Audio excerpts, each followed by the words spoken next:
ఆరుగురిని దారుణంగా హత్య చేసిన రాజ్ కుమార్ శవమై తేలాడు. రంగారెడ్డి జిల్లా కొత్తూరులో రాజ్ కుమార్ మృతదేహాన్ని గుర్తించారు. విషం తీసుకుని రాజ్ కుమార్ ఆత్మహత్య చేసుకున్నట్లు చెబుతున్నారు. రాజ్ కుమార్ మృతదేహం పక్కనే పాయిజన్ బాటిల్ను కూడా స్వాధీనం చేసుకున్నారు. ఆ పాయిజన్ బాటిల్ను స్వాధీనం చేసుకున్న మీదట ఇది ఆత్మహత్య అని నిర్ధారిస్తున్నారు.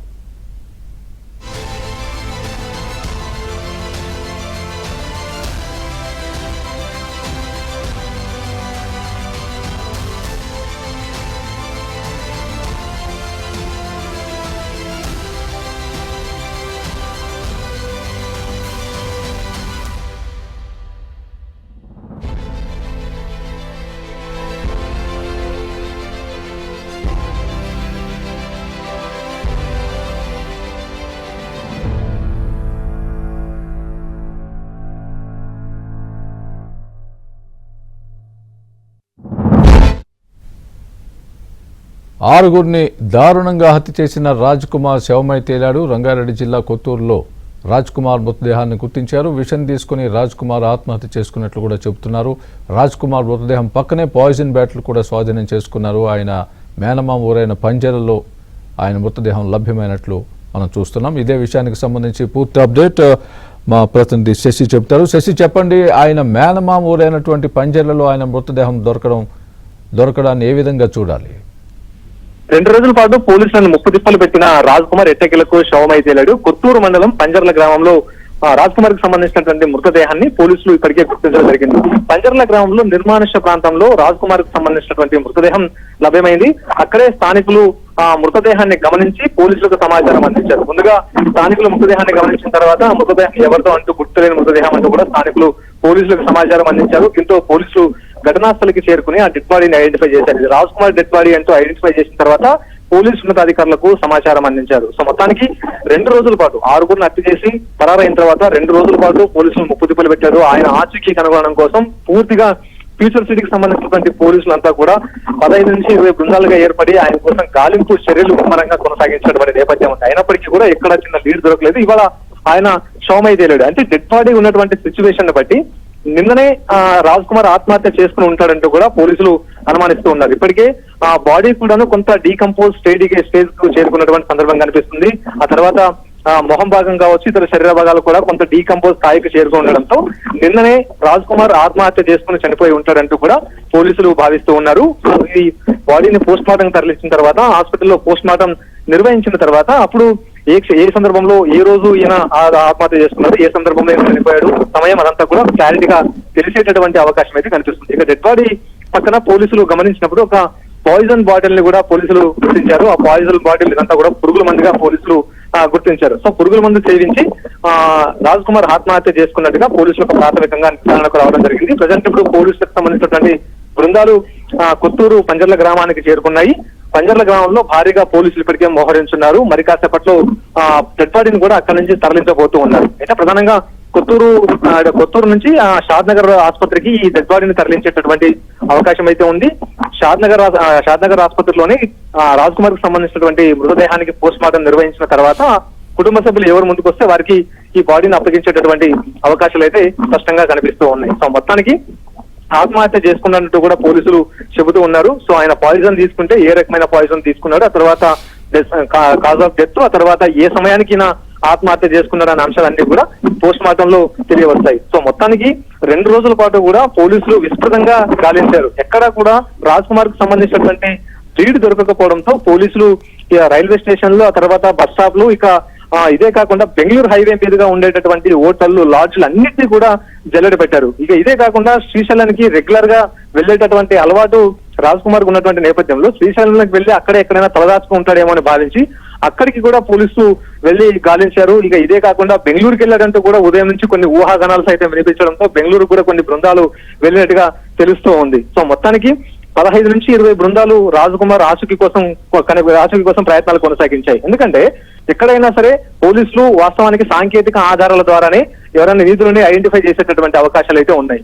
ఎప్పుడైతే రాజకుమార్ హత్య చేసి పరారయ్యాడు, ఎక్కడ కూడా ఆయన మొబైల్ వాడకం కానీ లేకపోతే ఎక్కడ సాంకేతికంగా పోలీసులకు దొరకడానికి ఎక్కడ కూడా అలాంటి పని చేయలేదు. కేవలం హ్యూమన్ ఇంటెలిజెన్స్ ద్వారానే పోలీసులు కూడా గాలింపు చేపట్టడం మొదలు పెట్టారు.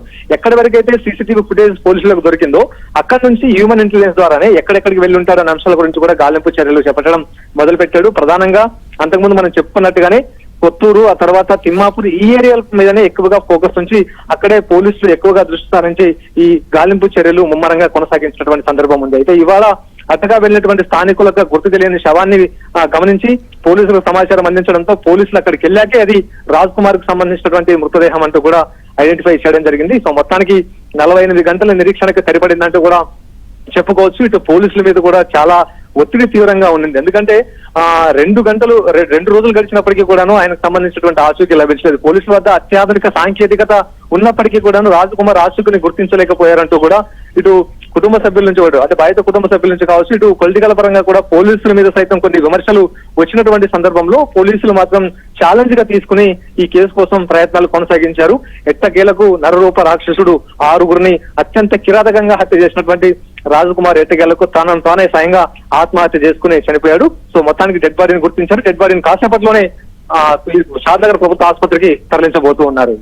స్వామి, దీనికి సంబంధించి పోలీసులు ఏమైనా రియాక్ట్ అయ్యే అవకాశం ఉందా, ప్రెస్ ముందుకు వచ్చే అవకాశం ఉందా? ఎందుకంటే ఈ సంబంధించిన ఈ వివరాలు ఏవైతే ఉన్నాయో అలా కుటుంబ సభ్యులకు సమాచారం అందించడం జరిగిందా? అసలు ఎలా బయటకు వచ్చింది ఈ అంశం? ఆయన అక్కడ ఆ మృతదేహం ఉన్నట్టుగా ఎవరు పోలీసులకు సమాచారం ఇచ్చారు? ఆ వివరాలు ఏమైనా తెలిసాయా? ప్రస్తుతం పోస్ట్ మార్టం తర్వాత పోలీసులు ప్రెస్ ముందుకు వస్తారా? ఇమీడియట్ గా వచ్చే అవకాశం ఉందా? ఖచ్చితంగా ఈ అంశం గురించి పోలీసులు ఒక మీడియా సమావేశాన్ని ఏర్పాటు చేసే అవకాశం అయితే ఉంది. ఎందుకంటే 2 రోజుల నుంచి వదంతులు చాలా ఎక్కువగా వినిపించాయి. రాజ్ కుమార్ ఒకవైపు కర్ణాటకకు పారిపోయాడంటూ, ఒకవైపు ఇవాళ ఉదయం కూడా సూర్యాపేటలో ఉన్నాడంటూ, ఒకవైపు మరోవైపు ఆయన ఆత్మహత్య చేసుకున్నాడంటూ, ఇంకొక వైపు ఇలా రకరకాల వదంతులు, తర్వాత ఎన్కౌంటర్ కూడా కాపాడ్డాడంటూ కూడా ప్రచారాలు ముమ్మరంగా జరిగాయి. సో ఇలాంటి సందర్భంలో ఖచ్చితమైనటువంటి ఒక సమాచారం వచ్చిన తర్వాత తామే మీడియా ముందుకు వచ్చి రాజ్ కుమార్ కు సంబంధించినటువంటి వివరాలను వెల్లడిస్తామంటూ పోలీసులు ముందుగానే చెప్తూ వచ్చారు. సో ఇప్పుడు మొత్తానికి ఖచ్చితమైనటువంటి సమాచారంతో పాటు అక్కడ ఉన్నది రాజ్ కుమార్ కు సంబంధించినటువంటి మృతదేహం అనే పోలీసులు కన్ఫర్మ్ చేశారు. కాబట్టి ఖచ్చితంగా ఇందుకు సంబంధించినటువంటి మీడియా సమావేశం ఏర్పాటు చేయడం కానీ లేకపోతే ఒక ప్రెస్ నోట్ రిలీజ్ చేయడం కానీ ఖచ్చితంగా ఉంటుంది. అయితే అతను ఎలా ఆత్మహత్య చేసుకున్నాడు, ఎప్పుడు ఆత్మహత్య చేసుకున్నాడు అంశాల గురించి ప్రస్తావించకపోయినప్పటికీ కూడా దొరికినది రాజ్ కుమార్ కు సంబంధించినటువంటి డెడ్ బాడీని అంటూ కూడా వారు ఒక ధృవీకరిస్తూ ఒక ప్రెస్ నోట్ అయినా లేకపోతే డీసీపీ కావచ్చు లేకపోతే సిపి అయినా మాట్లాడేటటువంటి అవకాశాలు అయితే మాత్రం చాలా స్పష్టంగా కనిపిస్తున్నాయి. ఇంతకుముందు మీరు అడిగినట్టు ఇక పోస్ట్ మార్టం బాడీని అక్కడ నుంచి తరలించడానికి మాత్రం అప్పుడే ఏర్పాట్లు కొనసాగుతున్నాయంటూ కూడా చెప్పుకోవచ్చు. ఏ క్షణంలో అయినా డెడ్ బాడీని అక్కడ నుంచి తరలించేటటువంటి అవకాశాలు అయితే ఉన్నాయి. ఇటు చేవెళ్ల ప్రభుత్వ ఆసుపత్రి కావచ్చు లేకపోతే దగ్గరలో ఉన్నటువంటి షాద్నగర్ ప్రభుత్వ ఆసుపత్రి కావచ్చు, ఈ 2 హాస్పిటల్లో ఎక్కడికో ఒక చోట డెడ్ బాడీని తరలించి అక్కడే పోస్ట్ మార్టం పూర్తి చేస్తారు. అది ఇవాళ చేస్తారా రేపు ఉదయం చేస్తారా అనేది మాత్రం పోలీసులు ఈ కొంత ప్రక్రియ ఉంటుంది. పంచనామా ప్రక్రియ కావచ్చు లేకపోతే ఇంకా మిగతా అంశాలను దృష్టిలో ఉంచుకుని ఆ సమయాన్ని నిర్ణయించేటటువంటి అవకాశాలు అయితే ఉంటాయి. ఇదొక విషయం. అయితే ఆల్రెడీ ఈ వివిధ ప్రసార మాధ్యమాల ద్వారా అయితే పోలీసుల ద్వారా తల్లిదండ్రులకు రాజ్ కుమార్ తల్లిదండ్రులకు విషయం తెలియకపోయినప్పటికీ కూడా ఇప్పటికే వివిధ ప్రసార మాధ్యమాల ద్వారా పెద్ద ఎత్తున రాజ్ కుమార్ కు సంబంధించినటువంటి మృతి అంశం ప్రసారం అవుతుంది. కాబట్టి ఇప్పటికే తల్లిదండ్రులకు సైతం ఈ విషయాన్ని తెలిసే ఉంటుంది. ఇంకొక విషయం, తల్లిదండ్రులు కూడా ప్రజెంట్ ఇప్పుడు పోలీసులకు సంబంధించినటువంటి సర్వేలెన్స్ లోనే ఉన్నారు. తల్లిదండ్రులు మాత్రమే కాకుండా రాజ్ కుమార్ తో ఎవరెవరైతే సన్నిహితంగా మెలిగారో, ఎవరెవరైతే అతనితో పాటు స్నేహంగా ఉన్నారో వారందరూ కూడా పోలీసుల సర్వే లైన్ లోనే ఉన్నారు. ఇక రాజ్ కుమార్ తల్లిదండ్రుల మీద బాధిత కుటుంబ సభ్యులు దాడి చేసేటటువంటి అవకాశాలు ఉన్నాయంటూ ముందుగానే భావించి పోలీసులు తమ వద్దనే ఉంచుకున్నారు. లేకపోతే ఇదే కాకుండా ఇతను పరారయ్యాడు కాబట్టి ఏదైనా ఒక సందర్భంలో తల్లిదండ్రులు కూడా కాంటాక్ట్ అయ్యేటటువంటి అవకాశాలు ఖచ్చితంగా ఉంటాయి. కాబట్టి ఈ సందర్భంలో పోలీసులు వాళ్ళ మీద ఎప్పటికప్పుడు నిఘా కొనసాగించారు. సో ఆల్రెడీ ఈ విషయం రాజ్ కుమార్ కు సంబంధించినటువంటి మృత విషయం కూడా తల్లిదండ్రులకు ఖచ్చితంగా తెలిసే ఉంటుంది. సో తర్వాత పోలీసులు కూడా అధికారికంగా వాళ్ళకు ఖచ్చితంగా ఈ విషయాన్ని తల్లిదండ్రులకు చేరవేస్తారు. సో మొత్తానికి 2 రోజుల పాటు పోలీసులకు ముప్పు తిప్పలు పెట్టడమే చెప్పుకోవాలి. ఏ కోసానా ఎక్కడా కూడా రాజ్ కుమార్ తనకు సంబంధించినటువంటి ఆచూకీ కనబడకుండా, తనకు సంబంధించినటువంటి ఐడెంటిటీ కనిపించకుండా ఆయన దాక్కునే ఉన్నాడు. మరోవైపు ఎక్కడ కూడా బయట ప్రపంచానికి ఆయన కనిపించలేదు. కేవలం హత్య జరిగినటువంటి రోజు 11:50 తనకు సంబంధించినటువంటి ఫోన్ స్విచ్ ఆఫ్ చేసి వెళ్లిపోయిన తర్వాత తెల్లవారుజామున తిమ్మాపూర్ రైల్వే స్టేషన్ వద్ద సీసీ కెమెరాకు మాత్రమే చిక్కాడు తప్ప అప్పటి నుంచి ఈ క్షణం వరకు ఆయన మృతదేహంగా తేలేంత వరకు కూడా ఎవరికి కంటపడలేదు, ఎవరికి కూడా ఆయన కనిపించినటువంటి పరిస్థితి. సో మొత్తానికి ఇటు కుటుంబ సభ్యులు, ఆ తర్వాత బాధిత కుటుంబ సభ్యులు ఎవరైతే ఉన్నారో వాళ్ళలో కొంత తమకు న్యాయం జరిగిందనేటటువంటి భావన వారు ఇప్పటికీ వ్యక్తం చేస్తున్నటువంటి సందర్భం అయితే కనిపిస్తుంది. ఎందుకంటే ఆయా గ్రామాలు ప్రధానంగా షాబాద్ కావచ్చు, ఇదే కాకుండా తన భార్యకు సంబంధించినటువంటి గ్రామం కావచ్చు, ఈ దైవాల కూడా ఈ రెండు ఊర్లలో కూడాను ఖచ్చితంగా రాజ్ కుమార్ తమ గ్రామంలోకి కాలు పెడితే మాత్రం తాము ఖచ్చితంగా పోలీసులకు అప్పగించడం కావచ్చు, లేకపోతే తామే స్వయంగా శిక్షించడం కావచ్చు, ఏదైనా చేస్తామంటే కూడా ఆ రెండు గ్రామాలు తీర్మానించుకుని కూర్చున్నాయి. సో ఇలాంటి పరిస్థితుల్లో ఆయన ఎక్కడికి కూడా వచ్చేటటువంటి అవకాశం ఉండదు. ఇటు స్వగ్రామానికి వచ్చే అవకాశం ఉండదు, దైవాల కూడా వచ్చేటటువంటి అవకాశం కూడా ఉండదు. ఆ చుట్టుపక్కల ప్రాంతాల్లో ఎక్కడ సంచరించినా కూడా ఆల్రెడీ వివిధ ప్రసార మాధ్యమాల్లో రాజ్ కుమార్ కు సంబంధించినటువంటి అంశాలు విస్తృతంగా ప్రచారం జరిగాయి కాబట్టి అంటే ప్రతి ఒక్కరు కూడా గుర్తుపెట్టేటటువంటి అవకాశాలు అయితే ఉంటాయి. సో కాబట్టి తాను ఎక్కడికి తప్పించుకోలేనటువంటి భావన నేపథ్యంలోనే ఆ పశ్చాత్తాపంతోనో లేకపోతే మరే కారణంతోనో ఆయన ఆత్మహత్య చేసుకుని ఉంటాడంటూ కూడా పోలీసులు భావిస్తూ ఉన్నారు. ఎందుకంటే ఇటు పోలీసులకు పట్టుబడినా ఖచ్చితంగా తనకు శిక్ష పడుతుందనేటటువంటి ఒక ఆలోచన కావచ్చు, లేకపోతే ఇక ఊర్లోకి వెళ్ళినా లేకపోతే ఇంకొక చోటు కూడా తను ఖచ్చితంగా బతకలేనంటూ ఒక భావన నేపథ్యంలోనే ఆ 6గురిని చంపానన్న పశ్చాత్తాపం నేపథ్యంలోనే ఇదంతా కూడా ఈ ఆత్మహత్యకు ఆయన పాల్పడి ఉండొచ్చంటూ కూడా పోలీసులు భావిస్తూ ఉన్నారు. సో మొత్తానికి కారణాలు ఏవైనా సరే ఆయన డెడ్ బాడీగా తేలడం, ఆ తర్వాత డెడ్ బాడీని ఇప్పుడు పోలీసులు గుర్తించడం, మరి కాసేపట్లోనే డెడ్ బాడీని కూడా ఇటు ప్రభుత్వ ఆసుపత్రికి పోస్ట్ మార్టం నిమిత్తం తరలించబోతూ ఉన్నారు. సో మొత్తానికి తదుపరి దర్యాప్తు అంటే ఇంకా ఏ విధంగా చనిపోయాడు, తర్వాత ఆయన మృతికి ఏ పాయిజన్ కారణం, ఇవన్నీ కూడా తదుపరి దర్యాప్తు కొనసాగుతాయి. సో మొత్తానికి మాత్రం పోలీసులు డెడ్ బాడీని కాసేపట్లో తరలించబోతూ ఉన్నారు. స్వామి, ఆయన ఒకవేళ ఫిజికల్ గా దొరికినట్టయితే స్థానికులు ఆయనపై దాడి చేసే అవకాశాలు కూడా ఉన్నట్లుగా భయపడ్డారు పోలీసులు. ఆ పరిస్థితి ప్రస్తుతం లేనట్లే భావించవచ్చా? అదేవిధంగా కుటుంబ సభ్యుల మీద ఏమైనా ఆయనకు సంబంధించిన రిటార్డ్ ఏమైనా ఉండే అవకాశం ఉందా? దానికి సంబంధించి పోలీసులు ఇంతకుముందు టెన్షన్ పడినట్టుగా కూడా మనం చూసాం. వాస్తవానికి పోలీసుల్లో విపరీతమైన టెన్షన్ ఉండింది.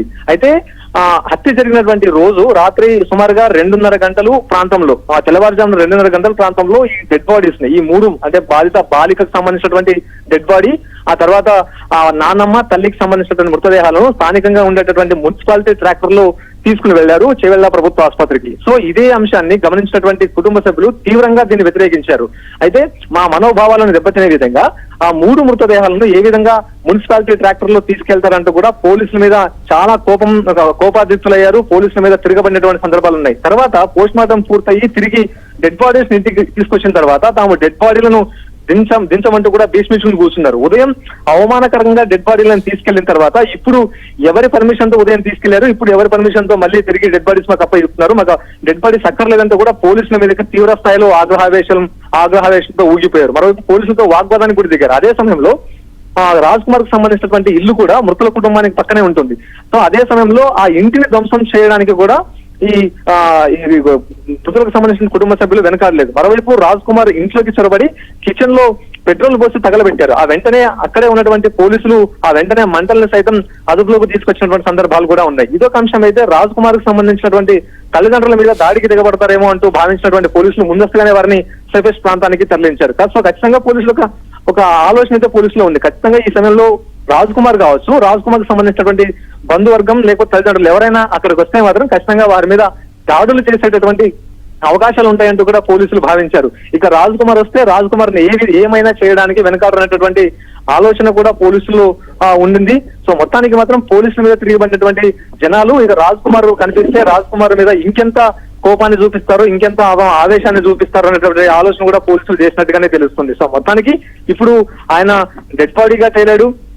సో మరోవైపు ఈ కేసుకు సంబంధించి నెక్స్ట్ ప్రొసీడింగ్స్ ఏ విధంగా ఉంటాయనే అంశాల గురించి మాత్రం మనకు తెలియజేస్తుంది. ఎందుకంటే ఈ కేసులో ఇంకా ఆయనకి ఎవరూ సహకరించలేదు. కేవలం ఒక్కడు మాత్రమే ఈ మొత్తం 6 హత్యలకు పాల్పడ్డాడు. కేవలం రాజ్ కుమార్ మాత్రమే స్వతహాగా తన స్వహస్తాలతో ఈ 6గురిని హత్య చేశారు. కాబట్టి ఇందులో మిగతా వాళ్ళకు సంబంధించినటువంటి ప్రమేయం ఏదైనా ఉంటే కేసు అలాగే ముందుకెళ్లేది. అయితే కేవలం ఇందులో ఇతను మాత్రమే కాబట్టి ఉన్నటువంటి ప్రధాన నిందితుడు కూడా ఇప్పుడు చనిపోయాడు కాబట్టి ఈ కేసును ఏ విధంగా ముందుకు తీసుకెళ్తారనేది మాత్రం పోలీసు నియమావళిని అనుసరించి ఉంటుందంటూ కూడా చెప్పుకోవచ్చు. సో మొత్తానికి మాత్రం రాజ్ కుమార్ మృతదేహం లభ్యమైంది. సో రాజ్ కుమార్ మృతదేహాన్ని ఇప్పుడు పోస్ట్ మార్టం కోసం తరలిస్తారు. పోస్ట్ మార్టం కోసం తరలించిన తర్వాత ఆ డెడ్ బాడీని అప్పగించే విషయంలో కూడా కొంత ఇబ్బందికర పరిణామాలు తలెత్తేటువంటి అవకాశాలు అయితే ఉంటాయి. ఎందుకంటే రాజ్ కుమార్ డెడ్ బాడీని గ్రామంలోకి తీసుకొస్తారా, షాబాద్ లోకి తీసుకొస్తారా, లేకపోతే ఇంకెక్కడైనా దహన సంస్కారం నిర్వహిస్తారా? ఎందుకంటే డెడ్ బాడీని ఇప్పుడు ఎవరు తీసుకెళ్తారు అనేటటువంటి ప్రశ్న కూడా ఇప్పుడు ఇక్కడ మనం ఒకసారి గమనించాలి. ఎందుకంటే రాజ్ కుమార్ తల్లిదండ్రులు కనిపిస్తే ఖచ్చితంగా దాడి చేయాలన్నటువంటి ఆలోచనలో ఇటు